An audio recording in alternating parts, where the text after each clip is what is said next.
आपके साथ नैना यादव। और दिल्ली अब अनलॉक होने जा रहा है। दिल्ली में अनलॉक का एक और दरवाजा खुलने जा रहा है।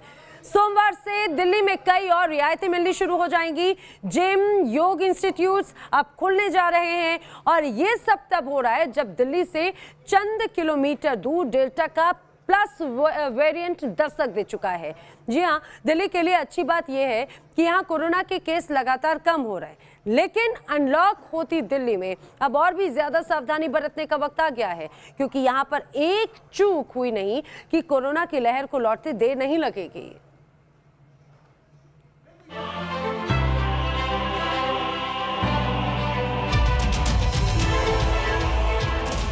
कोरोना वायरस के अलग अलग वेरिएंट को अब तक WHO यानी विश्व स्वास्थ्य संगठन 4 कैटेगरी में बांट चुका है। अल्फा, बीटा, गामा और डेल्टा। वो वायरस का डेल्टा वेरिएंट ही था जिसने अप्रैल और मई के महीने में भारत में कोरोना की दूसरी सुनामी लेकर आया था। लेकिन अब डेल्टा का ही नया विकसित वेरिएंट डेल्टा प्लस एक्सपर्ट्स की चिंता बढ़ा रहा है, क्योंकि डेल्टा प्लस कितना खतरनाक है इस पर अभी रिसर्च चल रही है। हिंदुस्तान में डेल्टा का plus variant matter of concern क्यों बनता जा रहा है, वो दिल्ली हरियाणा के बॉर्डर की तस्वीर से समझिए। ये दिल्ली गुरुग्राम बॉर्डर है। बॉर्डर के इस पार दिल्ली है और उस पार हरियाणा की सीमा शुरू होती है। बॉर्डर के इस पार दिल्ली अनलॉक की एक और उड़ान भरने की तैयारी कर रही है और बॉर्डर के उस पार हरियाणा में लॉकडाउन को 5 जुलाई तक एक्सटेंड कर दिया गया है। ऐसा क्यों हुआ वो समझिए। दिल्ली में डेल्टा प्लस का अब तक एक भी केस नहीं है, जबकि हरियाणा में डेल्टा प्लस का पहला केस सामने आ चुका है। और इस बीच दिल्ली अनलॉक हो रही है, लेकिन हरियाणा की सीमा के अंदर 5 जुलाई तक पाबंदियां जारी रहेंगी।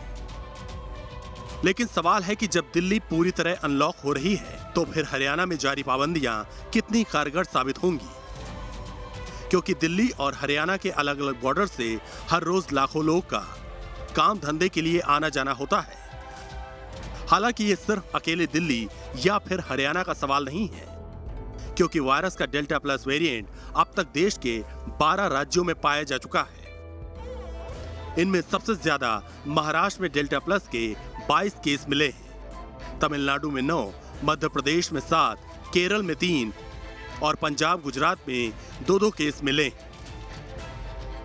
महाराष्ट्र में कहने को 22 का आंकड़ा काफी छोटा लगता है, लेकिन अगर डेल्टा प्लस डेल्टा से थोड़ा ज्यादा भी संक्रामक निकला तो इसे 22 से 2200 और फिर 22,000 तक पहुंचने में ज्यादा वक्त नहीं लगेगा। महाराष्ट्र में डेल्टा प्लस की सबसे ज्यादा संख्या इसलिए भी चिंता बढ़ा रही है क्योंकि कोरोना की दूसरी सुनामी महाराष्ट्र से ही शुरू हुई थी, जिससे ये आज तक निकल नहीं पाया। और अब ये खतरा डेल्टा वेरिएंट के विकसित यानी डेल्टा प्लस का है। उसके अगेंस्ट वैक्सीन काम करेगी या नहीं करेगी, ये क्वेश्चन पब्लिक के दिमाग में आते हैं।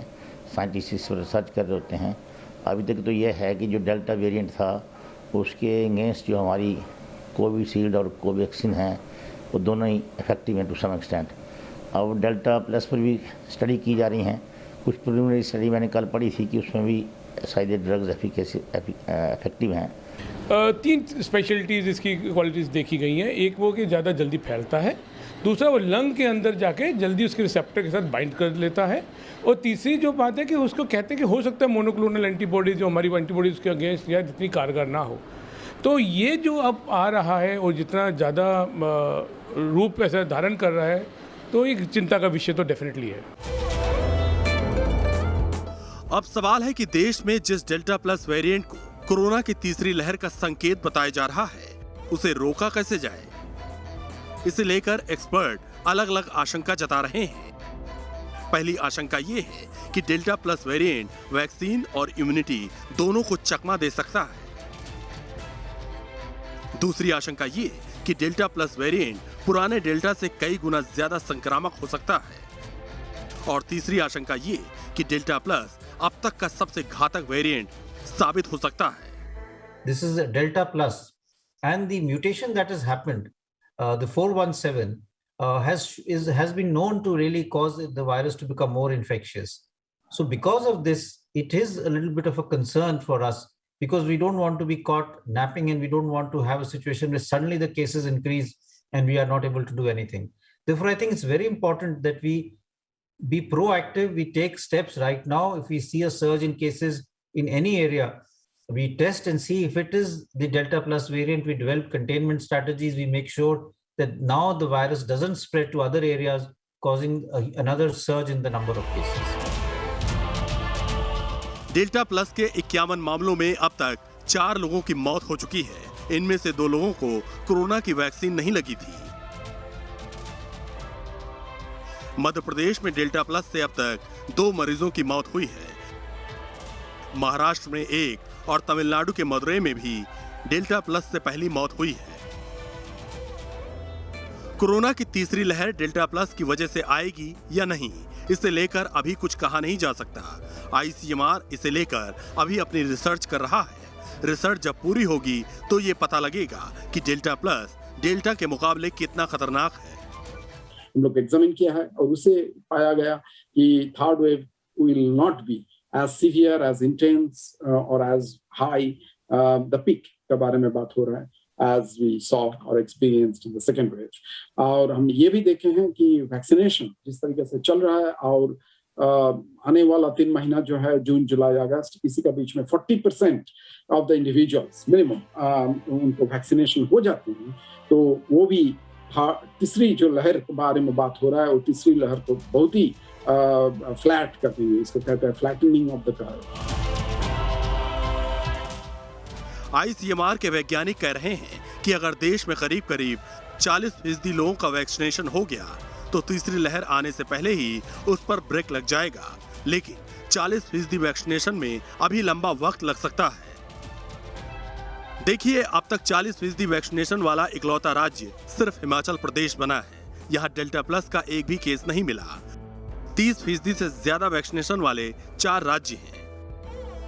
इनमें से केरल और गुजरात में डेल्टा प्लस के केस मिले। महाराष्ट्र में 21% और मध्य प्रदेश में 22% लोगों का वैक्सीनेशन हो चुका है। इन दोनों ही राज्यों में डेल्टा प्लस के 22 और 7 केस मिले हैं, जबकि 12.5% वैक्सीनेशन वाले उत्तर प्रदेश में डेल्टा प्लस के 4 केस एक साथ सामने आए हैं। मेरठ में डेल्टा प्लस के 4 मामले सामने आने के बाद सरकार की चिंता बढ़ गई है। सरकार ने KGMU को जीनोम सीक्वेंसिंग करने के निर्देश दे दिए हैं। इससे पहले ही हालांकि KGMU जीनोम सीक्वेंसिंग शुरू कर चुका था। उत्तर प्रदेश के बाहर की 2 ऐसी लैब है जहां से अभी तक जीनोम सीक्वेंसिंग कराई जा रही थी। अब उत्तर प्रदेश की राजधानी लखनऊ में भी जीनोम सीक्वेंसिंग करने की तैयारी चल रही। KGMU मानता है कि लगातार जब जीनोम सीक्वेंसिंग करने से डेल्टा प्लस जो वेरिएंट है उसके जो पेशेंट हैं उनकी तलाश की जा सकती है। मेरठ में जिस तरह से 4 मामले सामने आए हैं, इसकी वजह से उत्तर प्रदेश में अब चिंता बढ़ गई है। सरकार का ये मानना है कि तेज़ी से अगर जांच और जीनोम सीक्वेंसिंग नहीं कराई गई तो ये मामले तेज़ी से बढ़ेंगे। यही वजह है कि सरकार ने KGMU को इसके लिए निर्देश दे दिए। लखनऊ से वीडियो जर्नलिस्ट सैफुल हसन के साथ निखिल शर्मा, न्यूज़ नेशन। तो बुरी खबर यह है कि डेल्टा प्लस दिल्ली की दहलीज तक आ गया है, लेकिन दिल्ली वासियों के लिए अच्छी खबर यह है कि सोमवार को राजधानी में अनलॉक 5 की शुरुआत हो जाएगी। वहीं राजस्थान और मध्य प्रदेश में भी कई तरह की ढील दी जा रही है। इन राज्यों में अनलॉक के क्या है नए नियम, वो आपको एक रिपोर्ट के जरिए दिखाते हैं। कम हो रहा है कोरोना का कहर, लेकिन अब भी जरूरी है डर। अनलॉक हो रही है देश की राजधानी, आप न छोड़े सावधानी।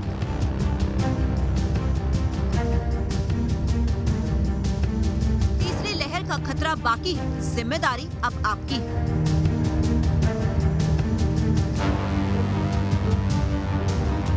देश की राजधानी दिल्ली में कोरोना की रफ्तार काबू में आ रही है। अब दिल्ली में संक्रमण की दर घटकर 0.12% रह गई है। तो राजधानी अब तेजी से अनलॉक हो रही है, जो दिल्ली वासियों के लिए राहत की बात है।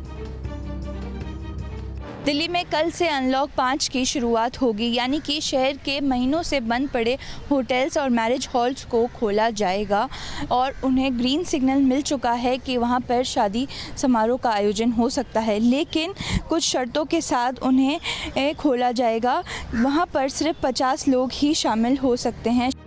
दिल्ली में अनलॉक 5 की शुरुआत सोमवार से हो रही है, जिसके तहत मैरिज हॉल, बैंकेट हॉल और होटल्स में शादी का आयोजन भी किया जा सकेगा, लेकिन मेहमानों की संख्या अभी 50 तक सीमित रखी गई। कोरोना की रफ्तार बढ़ी तो दिल्ली को लॉकडाउन करना पड़ा, और अब जब कोरोना की रफ्तार कम हुई है तो फिर दिल्ली को अनलॉक किया जा रहा है। सोमवार से अनलॉक 5 लागू होना है। क्या क्या खुल रहा है? जिम खुल रहे हैं, योग सेंटर खुल रहे हैं और खुल रहे हैं बैंक्वेट हॉल और मैरिज हॉल। ये मैरिज हॉल जैसे ही लॉकडाउन हुआ था तब से बंद पड़े थे और सारा बिजनेस कैंसिल और पोस्टपोन ऐसा ही रहा है। बिजनेस हो ही नहीं पाया, बहुत प्रॉब्लम है। सारा बिजनेस खत्म सा ही हो गया था। अब कोई उम्मीद जगी है कि कुछ होगा? हाँ सर, कुछ उम्मीद है, कुछ खर्चा निकलेगा स्टाफ का, कुछ काम करेंगे। अनलॉक 5 की गाइडलाइंस के मुताबिक जिम और योग सेंटर को 50% क्षमता के साथ खोलने की इजाजत दी गई।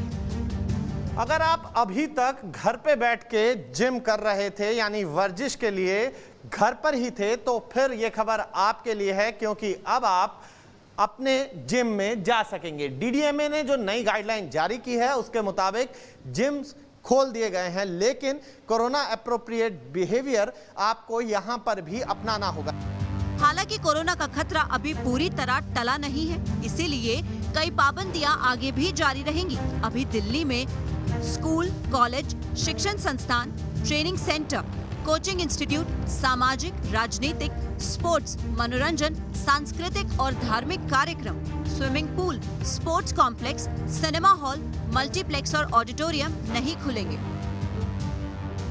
कोरोना के केस में कमी आने के बाद दिल्ली सरकार ने थोड़ी सख्ती घटाकर दिल्ली वासियों को राहत जरूर दी है, लेकिन लोगों को ये नहीं भूलना चाहिए कि अभी खतरा पूरी तरह टला नहीं है। हाँ, हमने दूसरी वेव पर बहुत हद तक काबू पा लिया है, लेकिन विशेषज्ञों और डॉक्टरों ने सितंबर-अक्टूबर महीने में थर्ड वेव की चेतावनी भी दी है, जो बच्चों के लिए खतरनाक साबित हो सकती है।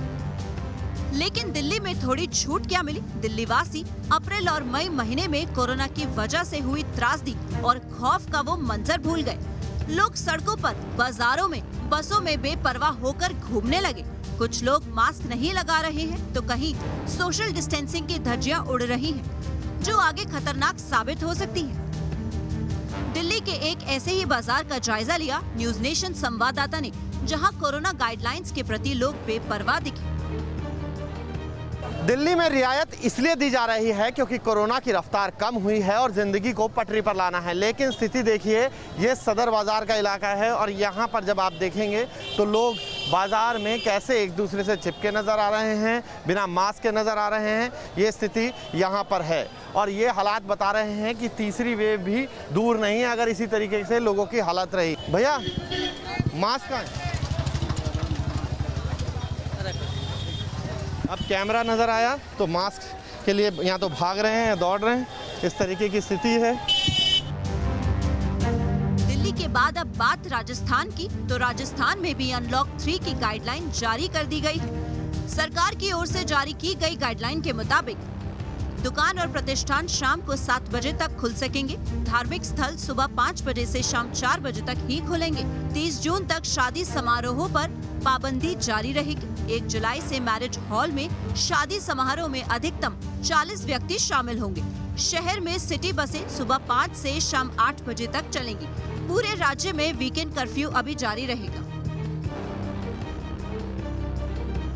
मध्य प्रदेश में भी रविवार को लगने वाला जनता कर्फ्यू अब हटा दिया गया है, लेकिन रात 10 बजे से सुबह 6 बजे तक लगने वाला नाइट कर्फ्यू अभी जारी रहेगा। भोपाल में रविवार का कर्फ्यू हटने के बाद फिर से बाजार में रौनक दिखने को मिल रही है, लेकिन लोगों को भी नियमों का पालन करना पड़ेगा, नहीं तो जरा सी लापरवाही आने वाले दिनों में भारी पड़ सकती है। नियमों के साथ अब रविवार को भी लॉकडाउन खत्म किया गया है। जनता कर्फ्यू जो पूरे मध्य प्रदेश में लगा था उसको हटाया गया है, जिसके बाद आप देख सकते हैं कि बाज़ारों को खोला गया है और सभी जगह पर यह भी कहा गया है कि आपको नियमों का ध्यान रखना है, उसके साथ ही आपको बाज़ार खोलना है। हालांकि जो रात्रि कर्फ्यू है वो लगातार जारी रहेगा। रात्रि 10 बजे से सुबह 6 बजे तक जो नाइट कर्फ्यू वो जारी रहेगा। इसीलिए न्यूज नेशन बार बार आपसे अपील कर रहा है कि कोरोना से जंग जीतनी है तो कोरोना गाइडलाइंस का पालन करना सबसे जरूरी है। मास्क ही आपका कवच है, तो सोशल डिस्टेंसिंग का ध्यान रखना भी जरूरी है। Team news nation. यहाँ पर रुकने एक ब्रेक के लिए जल्द हाजिर होंगे।